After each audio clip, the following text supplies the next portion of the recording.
तो झारखंड में जेपीएससी को लेकर हमेशा छात्रों का विरोध सामने आते रहता है और जेपीएससी को लेकर विरोध भी अभ्यर्थी दर्ज कराते रहते हैं। लेकिन इस बार कुछ अलग ही अनूठे अंदाज में अभ्यर्थियों ने विरोध दर्ज कराया और उन्होंने जेपीएससी लोक सेवा आयोग का अंतिम संस्कार ही कर दिया। आप देख सकते हैं किस तरह से विधि विधान से पंडित बिठाकर झारखंड लोक सेवा आयोग का, क्योंकि लगातार कई बार कहने के बावजूद अभ्यर्थी लगातार आंदोलन कर रहे हैं, मांग कर रहे हैं, उसके बावजूद जेपीएससी के चेयरमैन का नाम अभी तक तय नहीं किया गया है और इसी का आक्रोश कुछ इस तरीके से सामने आ रहा है। आप देख सकते हैं आयोग का श्राद्ध कर दिया गया क्योंकि परीक्षाएं हो नहीं पा रही हैं, कई परीक्षाओं के रिजल्ट तक लंबित हैं। और ज्यादा जानकारी के लिए इस वक्त हमारे साथ हमारे संवाददाता अमित जुड़ गए हैं।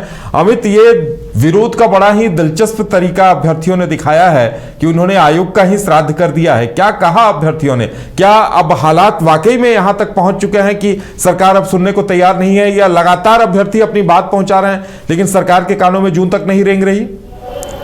जी बिल्कुल, बता दें कि 2024 के अगस्त से ही जो जेपीएससी अध्यक्ष का पद है वो खाली है और ऐसे में कई ऐसे एग्ज़ाम हैं जो उसके वजह से बाधित हैं या फिर कई ऐसे एग्ज़ाम है जिसके रिज़ल्ट जो है उसके वजह से बाधित है। अब इसको लेकर के छात्र जो है अभ्यर्थी लगातार आंदोलन भी किया। आंदोलन के बाद अब लास्टली उन्होंने जो पिंडदान है वो कर दिया है आयोग का। उसके बाद ब्रह्मभोज का भी आयोजन किया।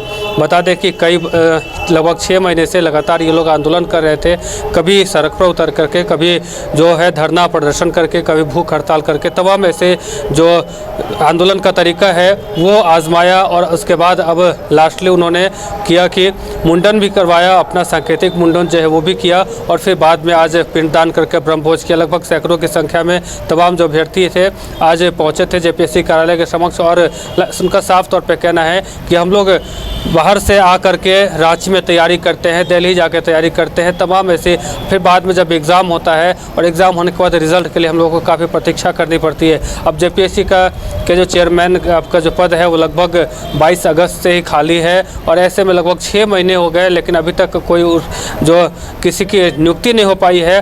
अब उनका साफ तौर पर कहना है कि हम लोग लगातार हर चीज़ के लिए आंदोलन करते आ रहे हैं, चाहे वो वैकेंसी के लिए हो, उसके बाद में एग्ज़ाम के लिए हो, जब एग्ज़ाम हो जाता है तो आंसर की के लिए हो, फिर रिजल्ट के लिए हो, और अब अध्यक्ष पद की जो नियुक्ति है उसके लिए भी हम लोग को आंदोलन करना पड़ रहा है। यानी कि उनका साफ तौर पे कहना है कि जब जो विधानसभा का चुनाव होता है, उपचुनाव होता है, वो तुरंत 6 महीने के अंदर हो जाता है, उसके साथ ही उसका रिजल्ट भी आ जाता है। लेकिन सबसे बड़ी बात है जो यहाँ के अभ्यर्थियों का भविष्य है उसके साथ खिलवाड़ इसी तरह होता रहता है। बिल्कुल अमित, देखिए नई परीक्षाएं हो नहीं पा रही हैं और कई परीक्षाओं के तो नतीजे लंबित हैं, रिजल्ट नहीं आ पा रहे। अभ्यर्थी आज क्या कहा जा सकता है कि काफी उस स्थिति में है कि जहां उन्हें समझ में नहीं आ रहा है कि जेपीएससी की परीक्षा दे, तैयारी करें, रिजल्ट का इंतजार करें या कुछ और करें।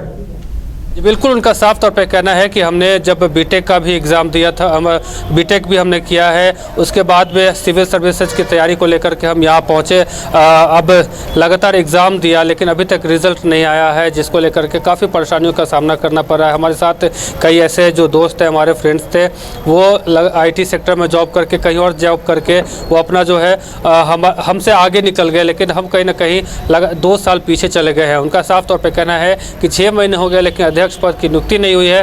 साथ ही उनका यह भी कहना है कि कई ऐसे एग्ज़ाम्स हैं जो जेपीएससी के तहत आते हैं वो नहीं हो पा रहा है। साथ ही रिज़ल्ट है, बहुत सारे रिज़ल्ट हैं, CDPO हो या फिर फूड सेफ्टी का हो, तमाम ऐसे जो एग्ज़ाम हो चुके हैं उसका रिज़ल्ट अभी तक बाधित है।